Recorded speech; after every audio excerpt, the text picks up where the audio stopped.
हाल ही में हरियाणा के महेंद्रगढ़ में केंद्रीय गृह मंत्री अमित शाह ओबीसी के कार्यक्रम में आए थे। इसको लेकर हरियाणा के पूर्व मुख्यमंत्री भूपेंद्र सिंह हुड्डा ने भाजपा पर एक तंज कसते हुए कहा कि वोट लेकर ऐसी ओबीसी को धोखा देना ही भाजपा की फितरत है। इस पर पलटवार करते हुए पूर्व गृह मंत्री अनिल विज ने कहा कि कहां धोखा दे दिया, किसको धोखा दे दिया, किस तरह का धोखा दिया। राजनीति में गुब्बारे बेचना हुड्डा साहिब का ही काम है। वो आते हैं और रंग बिरंगे गुब्बारे बेचकर चले जाते हैं। विज ने आक्रामक होते हुए कहा कि लोगों ने सभी का राज देखा है कि किस प्रकार सबने राज किया है। इसका अध्ययन करके एक एक वोट भाजपा को जाएगी।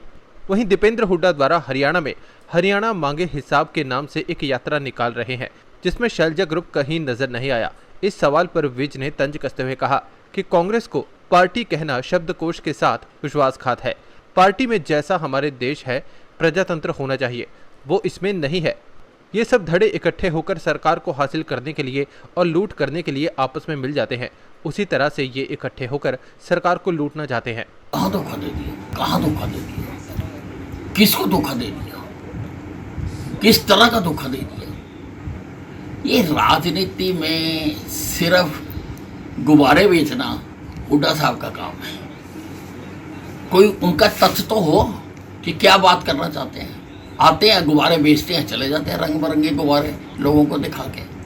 वही हरियाणा मांगे हक है, विपक्ष का हक है कि वो अपनी बात कहे। लोगों का भी हक है कि वो सारी राजनीतिक पार्टियों की कारगुजारी को देखे। और हरियाणा में जो पार्टियां इस पर चुनाव के मैदान में हैं, लगभग सभी को कभी ना कभी हरियाणा का राज करने का मौका मिला। लोगों ने इनेलो का राज भी देखा हुआ है, लोगों ने हुड्डा का राज भी देखा हुआ है। किस प्रकार से किसानों की सस्ती जमीनें लूट लूट कर भूमि माफियों को दी, किस प्रकार से भर्तियों की मंडियां लगाई, किस प्रकार से नौकरियों के बाजार सजाए। लोग भूले नहीं हैं, लोगों की याददाश्त इतनी कमजोर नहीं है।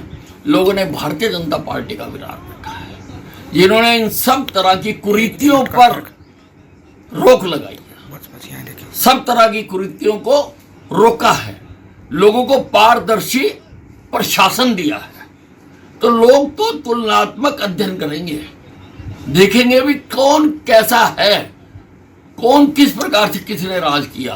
तुलनात्मक अध्ययन करेंगे और जब तुलनात्मक अध्ययन करके वोट देंगे तो एक एक वोट कमल के फूल की होगी, भारतीय जनता पार्टी की होगी, नरेंद्र मोदी की होगी। देखिए, ये जो पार्टी है, इसको पार्टी कहना शब्दकोश के साथ विश्वासघात है। पार्टी प्रजातांत्रिक पार्टी जैसा हमारा देश है, प्रजातांत्रिक पार्टी होनी चाहिए। इस पार्टी के अंदर कोई प्रजातंत्र नहीं है। ये तो कुछ धड़े इकट्ठे होकर सरकार को हासिल करने के लिए और बाद में लूटने के लिए, ये एक जिस प्रकार से कुछ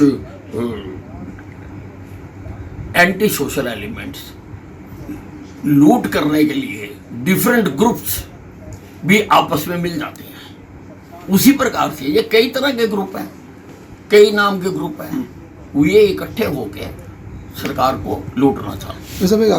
हरियाणा के पूर्व उप मुख्यमंत्री दुष्यंत चौटाला ने एक बयान में कहा है कि जेजेपी द्वारा जनता से किए वायदे पूरे किए हैं, इसका श्रेय भाजपा ना ले। इस पर विज ने कहा कि हमारी सरकार में जेजेपी लगभग 4 साल तक साझेदारी रही है और उसमें हमने जो भी काम किए हैं उसमें क्या जेजेपी की अलग से सरकार थी क्या बिना कैबिनेट के, बिना मुख्यमंत्री की अप्रूवल के जेजेपी कुछ कर पाती थी। विज ने कहा कि काम गठबंधन की सरकार ने किए हैं। यही नहीं, पिछले 10 साल में किए गए कामों के लिए भाजपा को वोट मांगने का हक है।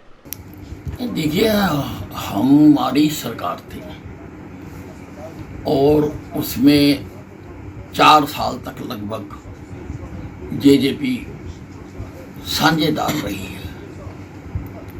तो जो हमने काम किए हैं, क्या जेजेपी की अलग सरकार थी? कोई जेजेपी कोई अलग काम कर लेते थे बिना कैबिनेट की और बिना मुख्यमंत्री की अप्रूवल के जेजेपी कुछ कर पाती थी?